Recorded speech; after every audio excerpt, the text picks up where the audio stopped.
Not that you are to blame for the Dominion's fate. No one could have predicted the actions of the Crown Prince. I'm sorry I couldn't save your home.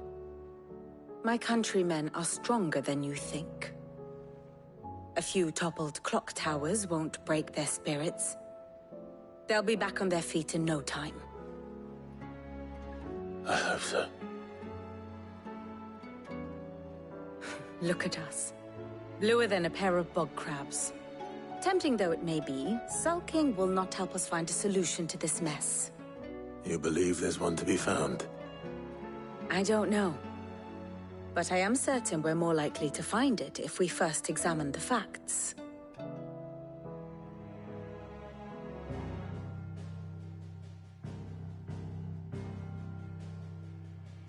Beneath these darkened skies, fear and confusion reign over Valisthea. Oh, the lands around the fallen Mother Crystals had already begun to wilt for want of ether. But not like this. Crystals that filled wells and fueled furnaces, now nothing but pretty shards of rock. And those that hang from the people's necks cast nary a glimmer of light to keep the dark at bay. It is only a matter of time before the common folk convince themselves that the end of days is upon us. Yet I fear a swift end is more than we can hope for. While most of the world thirsts for ether, the remainder drowns in it, spawning Akashic in droves. And amidst the hordes of mindless beasts, with magics as like to fail as function, even the strongest nation would falter. Rosaria and the Iron Kingdom teeter on the brink of collapse, while the tragedy in Twinside has all but paralyzed the Holy Empire. Dhalmekia fares little better. Rumor has it the ministers fled the capital after the fall of Drake's Fang, leaving their beloved republic to crumble. Waloed, meanwhile, moves in earnest. The Einherjar has been sighted off-storm. The world, in short, is in chaos. It would seem our civilization was nothing but a castle of sand, to be washed away at the whim of the waves.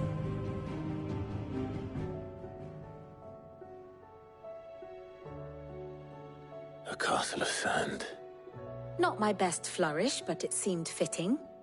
The reports I've received are considerably more blunt in their appraisal.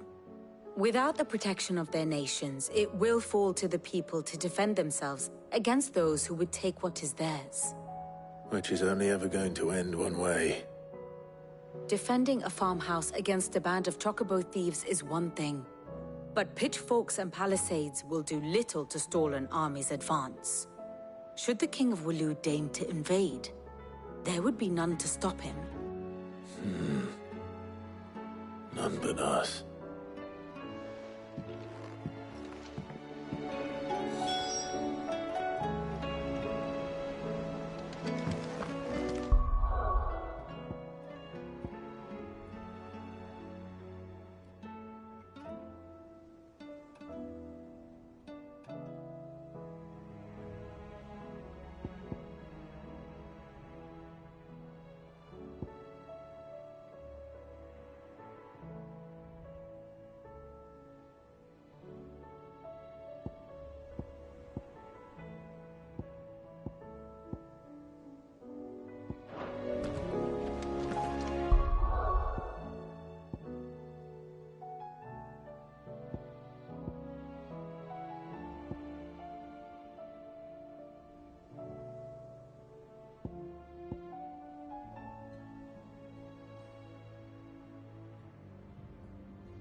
battle cry.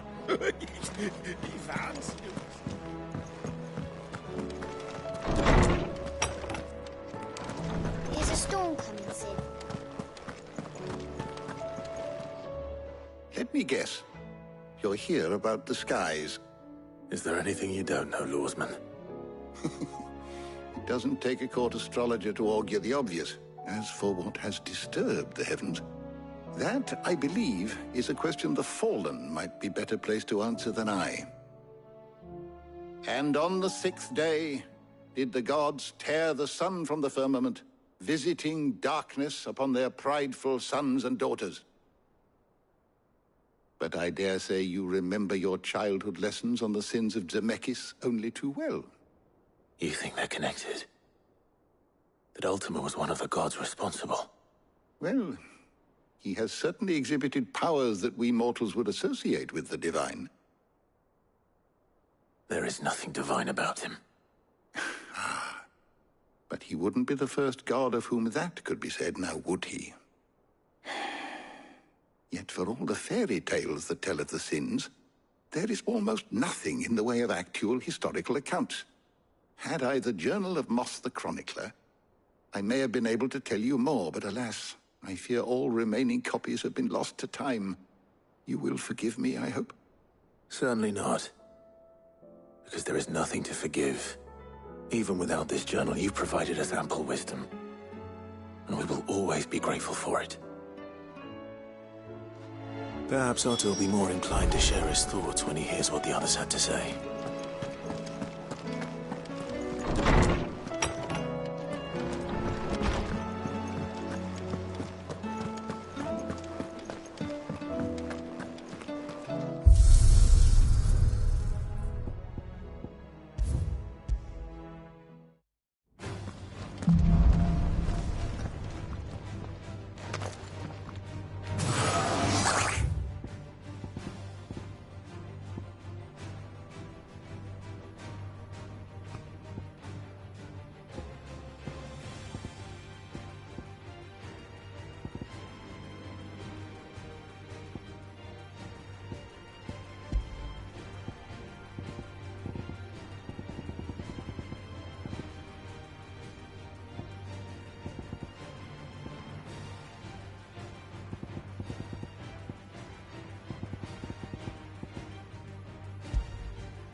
see the pair that got hauled into Tyres?